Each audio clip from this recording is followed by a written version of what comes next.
Hey.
Welcome. We look forward to sharing the familiar story of the birth of Christ with you on this special Sunday at 4th Street. The story begins not with the birth of an infant, but with a worship-related event in the lives of an older couple. Elizabeth and Zechariah lived in Jerusalem. Zechariah was a priest who served regularly in temple. Although they had always wanted children, they were childless. There are important people in the unfolding of our story. One day, it was Zechariah's turn at temple to light the incense. He was alone in the most sacred part of the temple, in prayer. Suddenly and unexpectedly, an angel appeared. It was Gabriel. Zechariah was afraid, but Gabriel was calm. The angel said to him, "Don't be frightened, Zechariah. Your prayer has been heard. Your wife Elizabeth will bear a son, whom you'll name John. He will be your joy and delight, and many will rejoice at his birth. For he will be great in the sight of our God." Luke 1:13-15. Zechariah did not believe this. He and Elizabeth were past the age of being parents. He questioned Gabriel. Gabriel responded to Zechariah's doubt by taking away his ability to express doubt. He could not talk. Zechariah was unable to speak with the worshippers waiting outside the temple. When he arrived home, he was unable to tell Elizabeth what happened.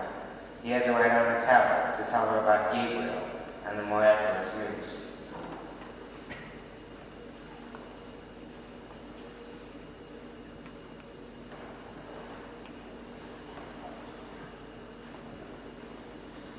After those days, his wife Elizabeth became pregnant and for 5 months remained in seclusion. She said, "This is what the Lord has done for me when he looked favorably on me." Luke chapter 1, verses 24 and 25. Elizabeth had a young cousin named Mary. Mary was planning to marry a carpenter named Joseph, where they both lived in the nearby town of Nazareth. We know now, of course, that the lives of Mary and Joseph were about to change. One day, Mary was resting in her garden, perhaps thinking of her upcoming marriage. Suddenly, the angel Gabriel came to Mary, just as he had come to Zechariah. Gabriel spoke to her about God's very special plans.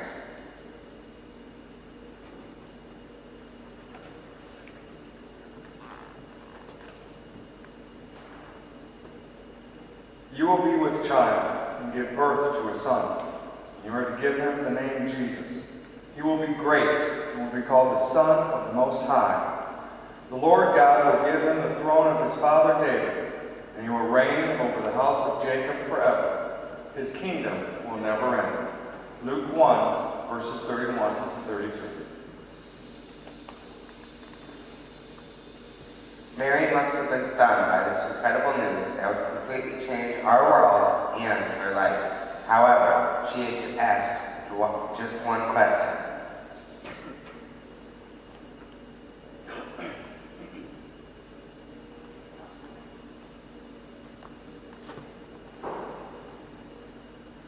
How can this be? Luke 1:34. Gabriel helped her to understand that with God, nothing was impossible. He further surprised Mary when he told her that even her older cousin Elizabeth was going to have a baby now.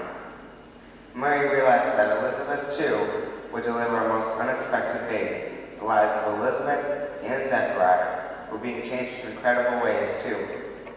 Mary traveled to the home of Elizabeth and Zechariah, carrying within herself this secret from God. Mary and Elizabeth enjoyed a long visit together. They were both filled with new life.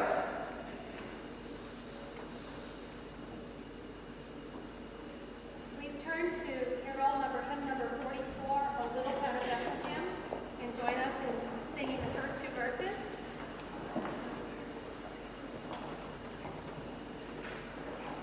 Number 44.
As the story continues, the baby of Elizabeth and Zechariah was born. They named him John, as prophesied. Zechariah's voice returned, and he was now able to talk. He joyfully told friends and neighbors more about this miracle. Much later in our story, John will grow up and become John the Baptist. It is he who will baptize his cousin, Jesus. Jesus was born soon after John. But about the time that Jesus was born, the Roman government required every family to register and pay a tax.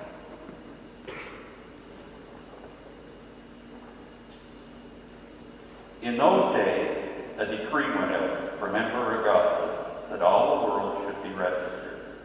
This was the first registration and was taken while Quirinius was governor of Syria. All went to their own towns to be registered.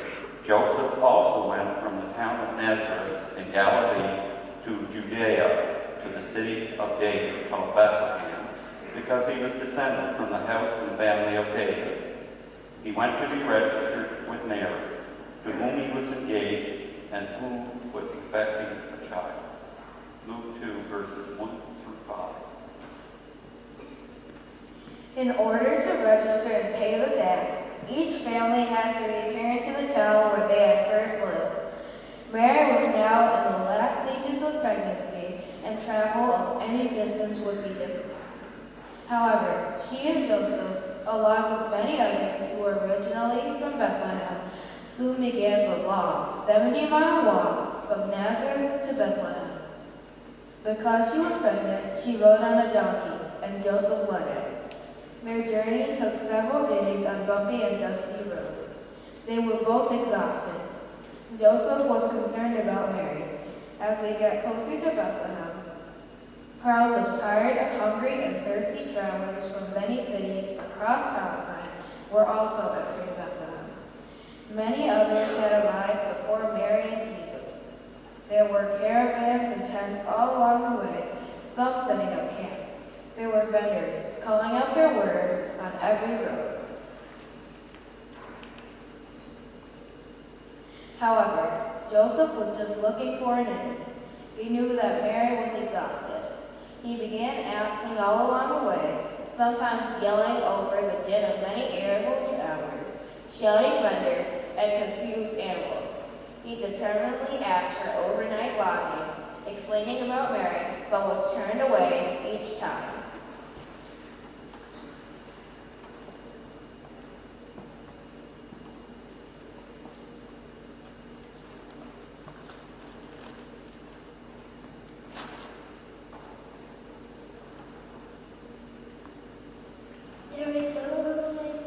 There was no room for the inn.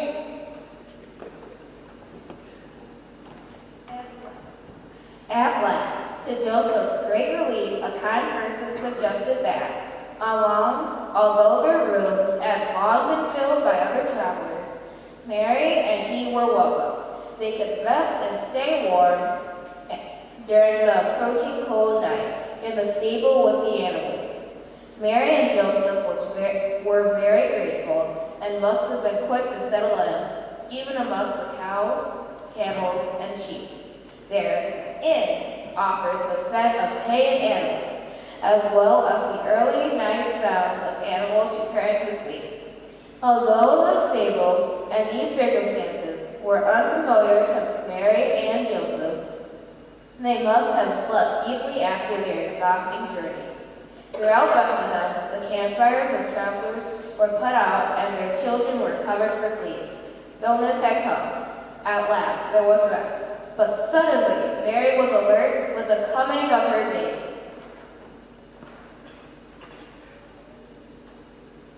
And she gave birth to her first son, and wrapped me in the bands of cloths, and placed me in the manger. Luke chapter 2, verse 7. This tiny baby, born in these most unlikely circumstances on the star-filled night, had come to change the world. Soon others would know about this important birth too.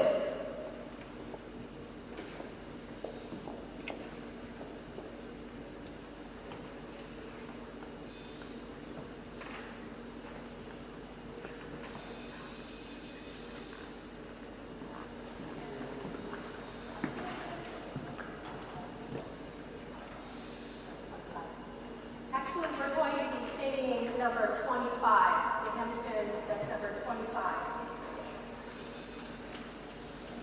Away in nature. All leaders.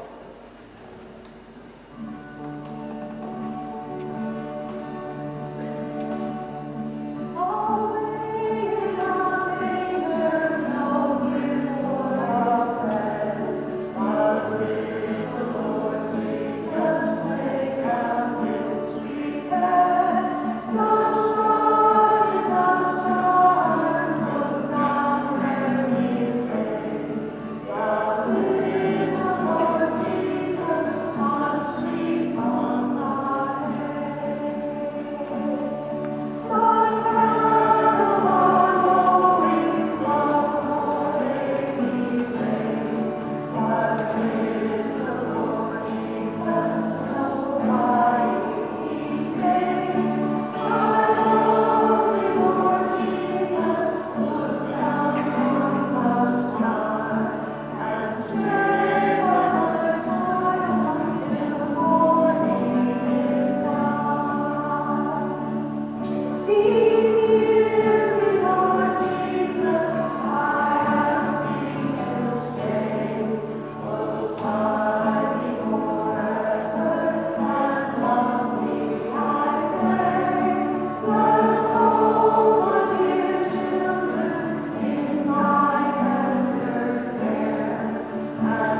Nearby, on the same night of this first Christmas, shepherds were awake, guarding their sheep and quietly discussing the commotion of so many taxpayers coming from Bethlehem. Sitting on the familiar hillside, under a star-filled night sky, relaxing with their slumbering sheep, the shepherds may not have been prepared for the sudden burst of light that changed the world. In that region, there were shepherds living in the fields, keeping watch over their flock by night. Then an angel of the Lord shone around them, and they were terrified. But the angel said to them, "Do not be afraid, for see, I am bringing you good news of great joy for all the people. To you is born this day, in the city of David, a Savior, who is the Messiah, the Lord." Luke 2:8-11. Angels radiating with light told of the birth of Jesus. The angels asked them to go immediately to see this child and tell everyone about this miracle. Now, somewhat before the time of the story began to unfold, Caesar Augustus, ruler of the Roman Empire, had appointed Herod, king of Jerusalem. As you know, Jerusalem includes Bethlehem, where so many were now gathering to register and pay taxes, and where Jesus had been born in the city. Herod wanted to be king always, and later to pass the kingship to his son. When he began to hear rumors that a male infant had been born who was being proclaimed as a king, he was not going to tolerate such a threat to his plans. About the same time, astrologers from various parts of the east had arrived in Judea, also asking about the newborn king. They had been traveling for months, following a new star. The new star signified to them that the new king had been born. They were in search of this young king.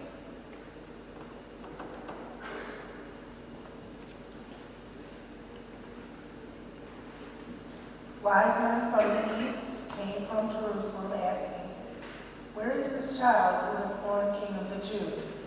For we observed his star at its rising and have come to pay him homage." When King Herod heard this, he was frightened, and all Jerusalem with him. Matthew 2:1-3. Herod asked the traveling astrologers to bring back information about this possible new king. He pretended that he wanted to celebrate too. The astrologers continued eastward for many more miles, following the night light of a single special star. Finally, they arrived in Bethlehem, where the star seemed to be shining brighter. Soon they found their way to Jesus. They were overjoyed and gave very special, meaningful gifts to the young child.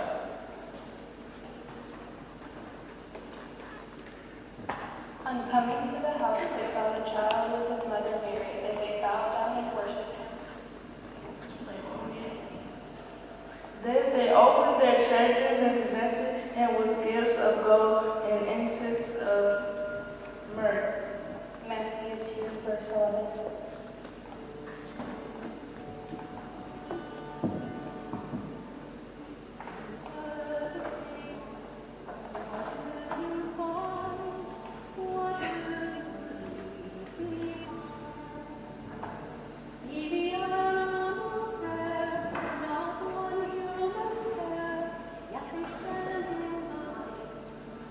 Christ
the astrologers left for home, a dream warned them not to return back home to Herod, because he was a danger to this child.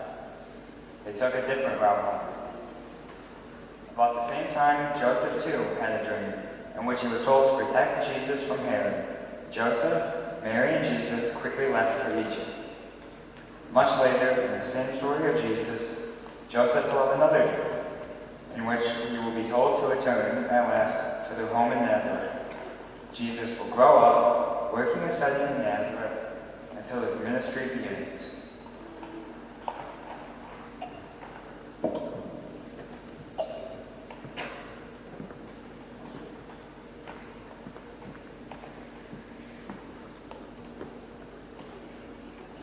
And he went and lived in a town called Nazareth, so as to fulfill what was said through the prophets. He will be called the Nazarene. Matthew 2:23.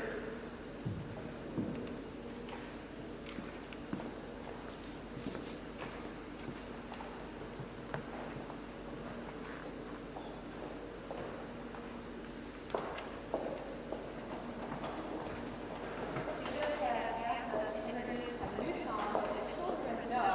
In fact, we're going to go a little bit off script here and ask the kids to come up and stand with me today, if you'd like. And help teach your parents this song. We're going to learn it together and then we're going to sing it as a round. Do you have a microphone, Rita? Yes.